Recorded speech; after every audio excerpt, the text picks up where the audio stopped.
The morning sun barely broke through the Oregon mist as 73-year-old Carl Brennan shuffled along the Riverside Trail in the autumn cold. His joints ached, remnants of 3 decades in the Marine Corps and a war that never quite left his bones. The path was empty. It was always empty at 6 a.m., which was precisely why he chose it. Beside him, tethered to a red leash, walked him dog. Not just any dog. A 12-year-old German shepherd with clouded, sightless eyes and a limp in his rear left leg. The shelter had called him unadoptable. Carl had called him Rex because every good Marine dog deserved a strong name, even one the world had given up on. They had only known each other for 3 days. Rex's ears suddenly snapped upright. His body went rigid. Carl frowned. The dog couldn't see, but something had triggered an instinct older than sight itself. Rex's lips curled back, exposing yellowed teeth. A low, guttural growl erupted from deep in his chest. "Easy, boy," Carl murmured, tugging gently on the leash.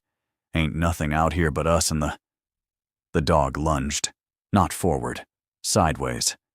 With a force that belied his age and disability, Rex slammed his 60-pound frame directly into Carl's hip, driving the old man off the path and into the wet grass. Carl hit the ground hard, his shoulder taking the brunt of the fall. Pain exploded up his arm. "Rex! What the hell?"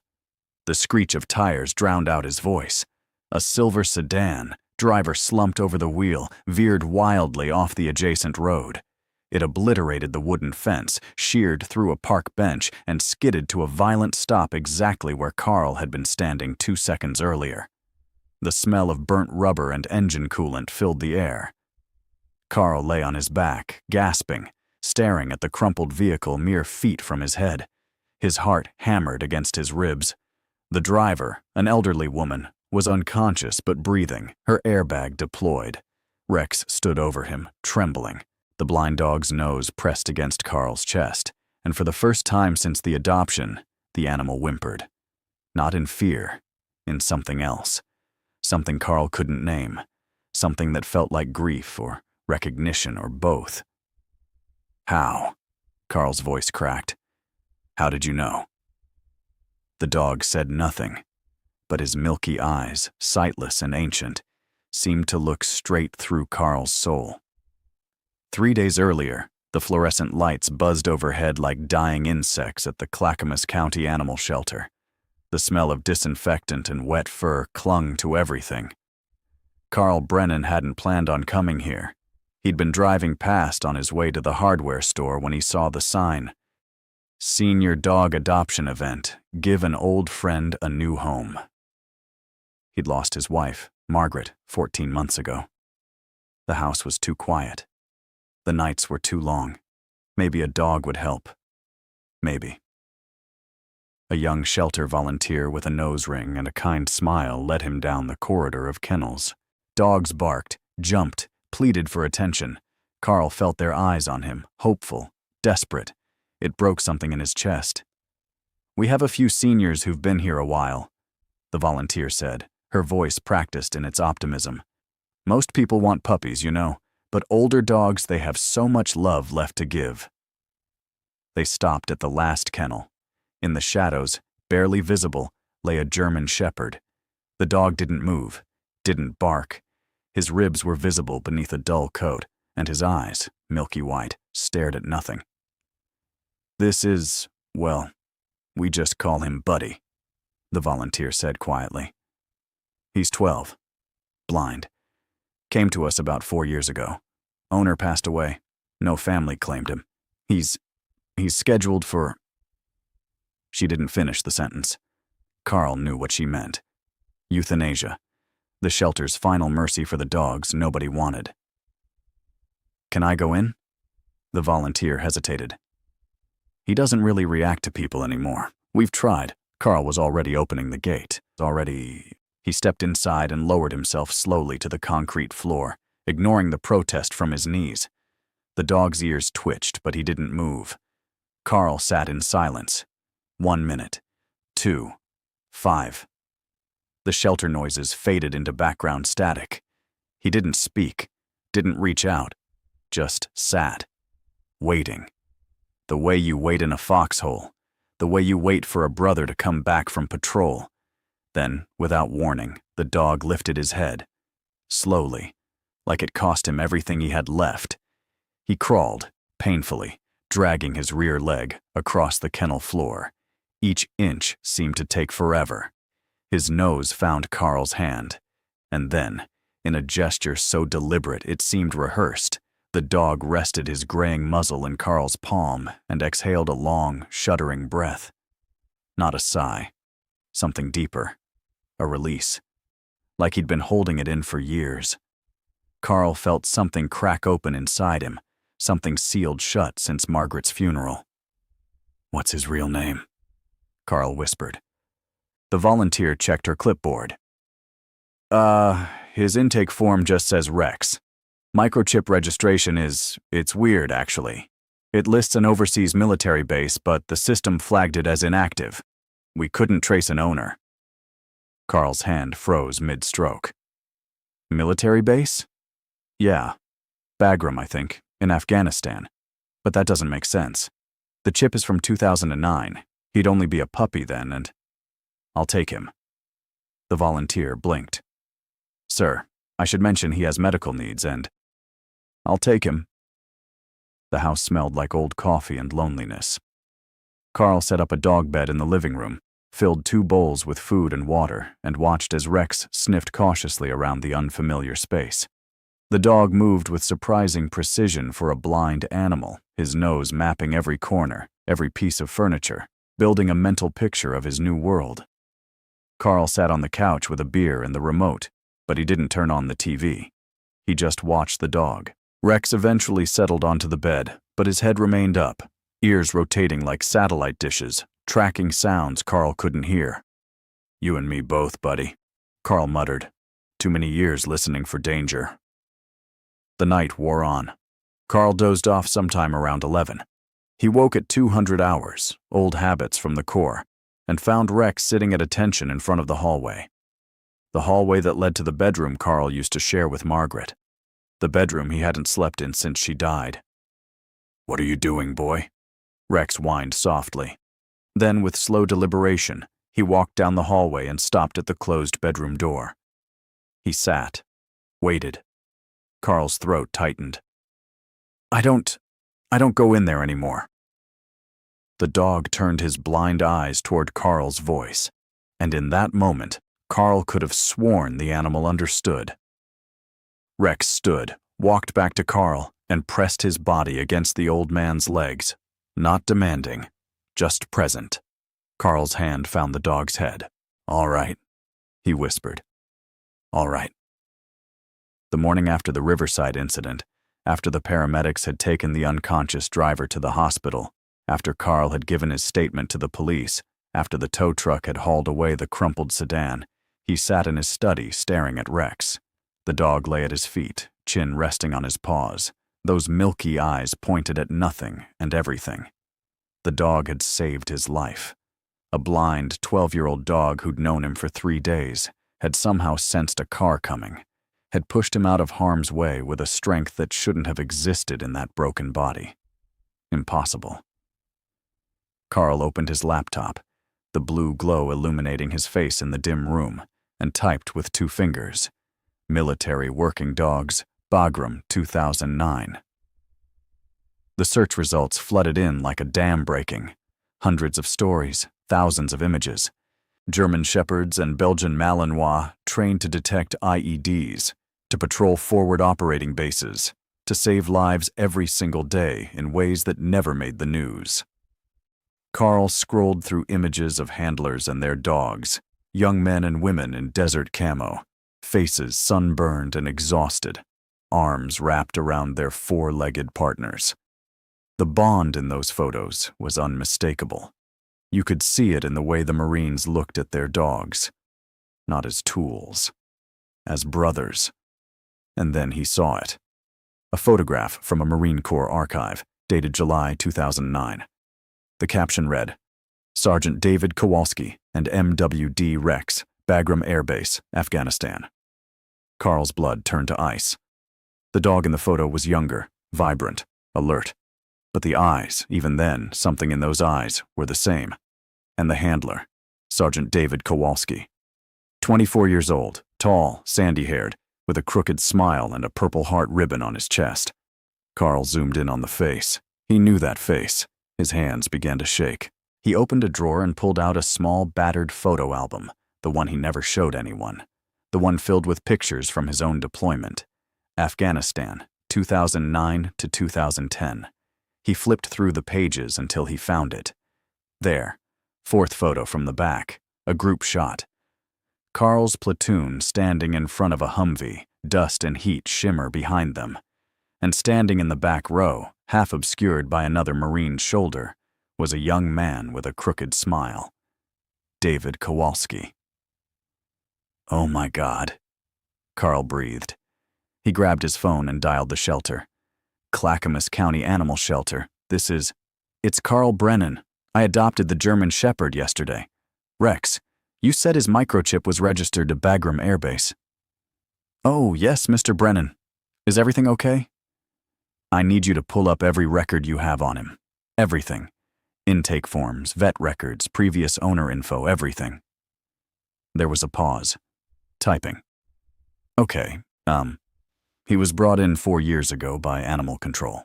Found wandering Route 26, emaciated, injuries consistent with living on the streets for an extended period. No collar, but the microchip scan showed that Bagram registration. We tried contacting military databases, but got no response. It was flagged as a displaced military working dog, but without an active handler on record, he became our responsibility." "What happened to his handler, David Kowalski?" More typing. A long silence. "Sir, I'm seeing a note here. It says the handler was KIA, killed in action, October 2011. Carl closed his eyes. "What happened to the dog after that?" "It doesn't say. There's a gap in the records. MWDs are usually retired stateside or reassigned, but I don't know. This one fell through the cracks." Carl thanked her and hung up. He pulled up the Department of Defense casualty database and searched for David Kowalski. There, Sergeant David Allen Kowalski, USMC, killed October 14, 2011, Helmand Province, Afghanistan. Age 26, survived by mother, Patricia Kowalski, Portland, Oregon. Carl's vision blurred. He remembered David. Not well. They'd only overlapped for a few months at Bagram, but he remembered. A good kid. Quiet. Loved his dog more than anything. Carl had seen them together once, sitting outside the chow hall, David scratching Rex behind the ears and talking to him like he was human. "Where were you, boy?"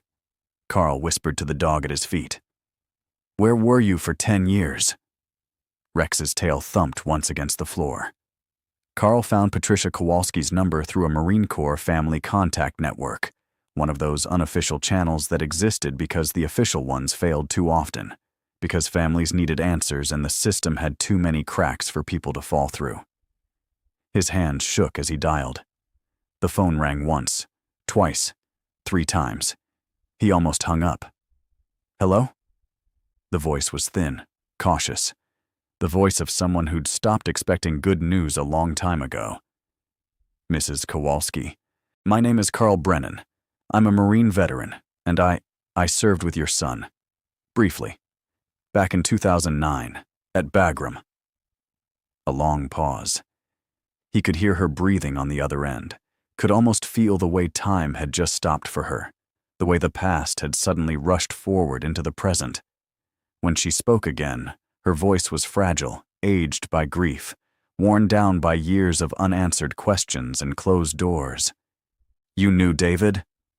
4 words, but they carried the weight of 13 years, of a mother who'd never stopped mourning, who'd never gotten the closure she deserved. "Yes, ma'am, and I think I found his dog." Silence. Not the empty kind. The kind that's full of things too big for words. Then, barely a whisper, a sound that might have been a prayer or a curse or both. "Rex?" "Yes, ma'am." That's not possible." Her voice broke. "The military told me he was lost. After David died, they said Rex went missing in the field. They never found him. I tried for years to get answers, called every office, filled out every form, but they gave up. They told me to let it go. But he was the last piece of my son, you understand? The last living piece." Carl swallowed hard. "Ma'am, I adopted a blind German Shepherd from a shelter 3 days ago. His microchip traces back to Bagram 2009, and I found a photo. It's him." Patricia Kowalski began to cry, soft, broken sobs that carried a decade of unhealed wounds. "He saved my life yesterday," Carl said quietly. "I don't know how, but he did, and I think he's been waiting, all this time, waiting to come home."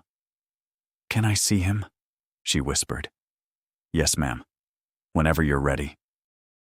The autumn sun hung low and golden over the Oregon hills, painting everything in shades of amber and rust, the kind of light that makes the world look like it's already a memory. Patricia Kowalski stepped out of her car slowly, leaning heavily on a wooden cane, her silver hair catching the light like a halo. She was 81 years old. Her hands trembled, not from age, from anticipation, from fear, from hope she'd buried 13 years ago and was now digging up with bare hands. She'd lost her son 13 years ago. And now, standing in a stranger's driveway, she was about to meet the last piece of him that still breathed, still remembered, still loved. Carl opened the front door. Rex stood beside him, his blind eyes facing forward, his body still as stone. The afternoon was quiet. No cars passing, no birds singing. Just the sound of Patricia's cane on the gravel driveway, tap, tap, tap, getting closer. And then the wind shifted. Just a small gust, nothing dramatic, but it carried her scent across the yard. Rex's nose lifted. His entire body went rigid. Every muscle locked. A sound escaped him. Not a bark, not a whine, but something primal and ancient. Something from a place deeper than training or instinct. Recognition. Soul-deep recognition. "Rex." Patricia's voice broke on the word, cracked clean in half. "Baby, is that you?" The dog bolted. 12 years old, blind, arthritic, none of it mattered. Every limitation, every wound, every year, erased in an instant. Rex crossed the yard in seconds, moving faster than Carl had ever seen him move, faster than should have been possible. He collapsed at Patricia's feet, his whole body shaking like he was coming apart. He pressed his face into her hands, into her coat, breathing her in like she was oxygen itself, like he'd been drowning for 13 years and had finally broken the surface. Patricia sank to her knees, sobbing, wrapping her arms around the dog who had loved her son. "You're home," she wept. "You're finally home." Carl stood on the porch, tears streaming down his weathered face. He'd seen men die. He'd carried bodies. He'd saluted flag-draped coffins. But this was something different. This was a promise kept across 13 years and 10,000 miles. Rex had found his way home. And in doing so, he'd saved more than Carl's life on that riverside path. He'd saved a mother's heart. He'd closed a circle that war had tried to break. Patricia looked up at Carl, her eyes red, but full of gratitude. "Thank you," she whispered. Carl shook his head. "He's the one who found me, ma'am. I think he's been finding people all along. That's what good Marines do. They never stop serving." Rex lifted his blind eyes toward the sky, where the first stars were beginning to appear. Somewhere, in a place beyond maps and time, a young Marine with a crooked smile looked down and smiled. His boy had made it home. Rex lived with Patricia Kowalski for 6 more months before passing peacefully in his sleep. He was buried beside David's memorial stone at Willamette National Cemetery. Carl Brennan visits their grave every Sunday. In 2023, the Department of Defense officially recognized Rex's service and awarded him a posthumous Dickin Medal, the highest honor for military animals. David Kowalski was 26 years old when he died, His mother says Rex gave her 6 more months with her son, and that was enough. Some bonds are forged in fire, some promises are kept across lifetimes, and some heroes never stop coming home. If you believe these stories deserve to be told, join us. Subscribe to Echoes of Valor, because every hero, 2-legged or 4, deserves to be remembered.